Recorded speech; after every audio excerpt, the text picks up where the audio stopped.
आज का ये दिन 14 अगस्त का दिन यौम तशक्कर का दिन है। ये शुक्र अदा करने का दिन है। ये अल्लाह तबारक व तआला की शुक्रगुजारी का दिन है। सजदे में सर रखकर रूठे हुए रब को मनाने का दिन है। नफल पढ़कर पाकिस्तान की नेमत पर अल्लाह का शुक्र अदा करने का दिन है। लेकिन आज किस अंदाज में शुक्र अदा कर रहे हैं?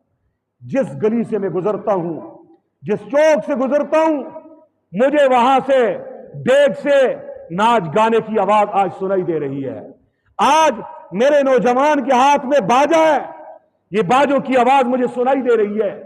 जिस स्कूल के बाहर से गुजरता हूं, अगर वहां पे एक तिलावत हो रही है, एक नात अगर कही गई है, अगर एक मिनी नगमा है, तो वहां पे उसके साथ साथ डांस की महफिल भी है। मासूम बच्चों को टेबलों के नाम पर नचाया जा रहा है। क्या ये पाकिस्तान इसलिए बना था?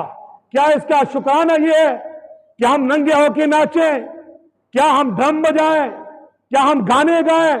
क्या हम मोटरसाइकिलों से सिलेंसर निकाल कर और पूरी फिजा को मुताफन कर दें, रास्ते पे जाने वाले राहगीरों को भी तंग कर दें? क्या ये पाकिस्तान के बनने की खुशी में शुक्राने का ये तरीका है?